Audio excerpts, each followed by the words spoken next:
Hello everyone. So today's topic is disorders of immune system. So various disorders of immune system are discussed below. The first one is allergies. Allergies में अगर इस word को हम break करते हैं सो एलोस का मतलब होता है अदर, एर्गोन का मतलब होगा वर्क। तो मतलब जो दूसरों का वर्क होता है जिसकी वजह से हमारी बॉडी इफेक्ट होती है। उसके बाद allergy, it is the inappropriate immune response of a person to harmless substances. Harmless substances मतलब जो हमारी बॉडी को नुकसान नहीं पहुंचाते, हमारी बॉडी उनके अगेंस्ट भी इम्यून रिस्पॉन्स शो कर रही है। Immune harmless substances coming in contact with the body or entering the body from environment or in food or in medicine. So इनके थ्रू वो एंटर करते हैं। So जो उसके बाद ये तो हो गई डेफिनेशन। अब जो कॉजेटिव एजेंट्स हैं उन्हें हम बोलते हैं allergens. The substances which cause allergic reaction are called allergen. They are generally weak antigens. ये वीक एंटीजेंस होते हैं जो इम्यून रिस्पॉन्स को एक्टिवेट करते हैं। सो उसके बाद जो कॉमन एलर्जेंस है, फॉर एग्जांपल बहुत सारे पर्सन्स क्या होते हैं डस्ट से एलर्जिक होते हैं। उसके अलावा कैट सलाइवा, कैट का जो सलाइवा होगा उससे, pollen grains most common allergy, और स्पोर्स, फेदर, कैट या डॉग फर, फर से भी होते हैं कई लोग allergic, venom. And in some person जो एलर्जिक रिएक्शन है बहुत सीवियर हो जाती है। सो वो पर्सन क्या होता है, मिल्क एलर्जी, मिल्क से एलर्जी होती है जिसको लैक्टोज टॉलरेंस भी बोलते हैं। वीट से एलर्जी होगी, फूड, मिल्क, एग, फिश जिसके अंदर आता है। ड्रग्स, कई लोग पेनिसिलिन के लिए जो है एलर्जिक रिएक्शन शो करते हैं। सो उनमें उसकी डेथ भी हो सकती है। सो जो पेनिसिलिन है इसलिए इस पर बैन लगा दिया गया था। सो सम 10% of human population suffer from allergies. तो सर्टेन एलर्जेंस है जिनसे वो एलर्जिक रिस्पॉन्स शो करते हैं। So next, symptoms. The most common allergic reactions are inflammation of mucous membrane. So mucous membrane में inflammation होगी, sneezing, छींक आती है, running eyes, itching and skin rash. So to cure allergy, its specific allergen must be found out and this is not an easy job. तो हर एक जो allergen है हम क्या कर रहे थे कि वो एक वीक एंटीजन है। सो उसको फाउंड आउट करना होगा अगर उसको हमें क्योर करना है तो, कि उस पर्सन को पर्टिकुलरली किस चीज़ से एलर्जी है, तभी हम उसे क्योर कर सकते हैं। सो ये बहुत इजी नहीं है क्योंकि एक पर्सन फूड से लेके जो एनवायरनमेंट के अंदर डस्ट है, पोलन ग्रेन्स है या उसके अराउंड जो पेट है उससे भी एलर्जी शो करते हैं। उसके बाद आता है कोज। The first exposure to an allergen doesn't cause allergy, it is called sensitizing dose. जो फर्स्ट एक्सपोजर होगा, फॉर एग्जाम्पल अगर किसी पर्सन को पोलन से एलर्जी है, सो जो उसके अगेंस्ट फर्स्ट एक्सपोजर आता है उस टाइम पे वो एलर्जी नहीं होती, just it act as a sanitising dose. उसके बाद in allergic person the body develops a primary immune response in which the B cell produce group E antibodies. So allergic reactions में जो antibody release होती है वो antibody E release होती है. This makes the body sensitive to the allergen.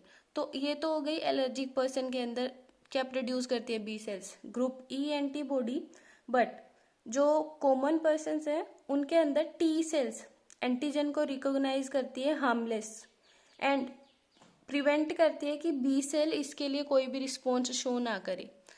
तो इसमें क्या होगा, इसमें तो बी सेल रिस्पॉन्स शो कर रही है, एंटीबॉडीज बना रही है। उसमें जो मोस्ट पर्सन्स के अंदर कंडीशन होती है, मतलब जो सही होते हैं, जो एलर्जिक रिएक्शन शो नहीं करते, उनके अंदर क्या होगा, टी सेल रिकॉग्नाइज करेंगी कि जो एंटीजन है वो हार्मलेस है, उसका कोई भी नुकसान नहीं है बॉडी के अंदर, मतलब इस पोलन का कोई भी नुकसान नहीं है, तो वो रोक देते हैं। अब टी हेल्पर सेल्स क्या करती थी, बी सेल्स को एक्टिवेट कर रही थी, तो अब यहाँ पे T helper cells B cells को एक्टिवेट नहीं करेंगे एक तरह से, जिसकी वजह से जो बॉडी है, बॉडी की जो बी सेल्स है वो इम्यून रिस्पॉन्स शो नहीं करेंगे।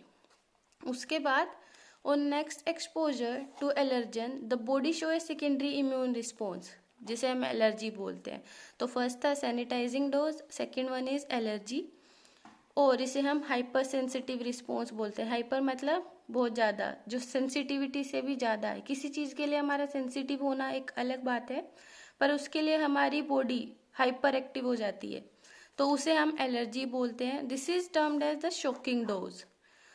तो सैनिटाइजिंग डोज जब फर्स्ट एक्सपोजर होता है, नेक की जो अगला एक्सपोजर होगा उसमें शॉकिंग डोज होगी। उसके बाद the allergens combine with antibody bound mast cells and basophils. So जो ल्यूकोसाइट्स हैं, मास्ट सेल्स एंड बेसोफिल्स, ये ग्रेनुलोसाइट्स होती है, मतलब इनके अंदर ग्रेन्यूल्स प्रेजेंट होते हैं। So these complexing rupture the mast cell and basophil. Allergen attach होते ही एंटीबॉडी के साथ मास्ट सेल्स और बेसोफिल्स के ऊपर जो एंटीबॉडी प्रेजेंट होगी, एलर्जन अटैच होंगे, जिसकी वजह से मास्ट सेल एंड बेसोफिल्स, उनकी जो सेल मेम्ब्रेन है वो रप्चर हो जाती है, तो उसके अंदर से ग्रेन्यूल्स बाहर निकलते हैं। तो इनके अंदर जो ग्रेन्यूल्स प्रेजेंट होंगे उसका नाम होता है histamine. So this histamine act as allergy mediator. उसके बाद ये क्या करता है histamine? It increase permeability of capillaries, constrict smooth muscles in many parts such as those around the bronchioles, causing breathing problems. So permeable करता है capillaries को, जिसकी वजह से जो स्मूथ मसल्स हैं वो सिकुड़ जाती हैं, जो ब्रोंक्यूल्स की होंगी फॉर एग्जाम्पल। सो ये रेस्पिरेटरी ट्रैक्ट से रिलेटेड है ब्रोंक्यूल्स, जिसकी वजह से ब्रीथिंग में प्रॉब्लम होती है, क्योंकि जो ट्यूब है वो एक तरह से सिकुड़ जाती है, रेस्पिरेटरी ट्रैक्ट है वो सिकुड़ जाती है अराउंड ब्रोंक्यूल्स। उसके अलावा जो हिस्टामाइन है वो क्या करता है, स्मॉल आर्टरीज है, जो स्मॉल आर्टरीज है, नॉट वेन्स, ये याद रखनी है बात कि वेन्स नहीं, जस्ट आर्टरीज, ये इनको भी वाइडन कर देता है।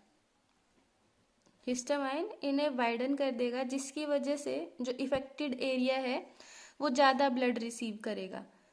उसके बाद ज़्यादा ब्लड रिसीव करने की वजह से फ्लूइड वहाँ पे उस टिश्यू के अंदर इकट्ठा हो जाता है, जिसकी वजह से वो टिश्यू क्या होता है, स्वेल्स अप हो जाता है, वहाँ पे सूजन आ जाती है। So this cause allergy.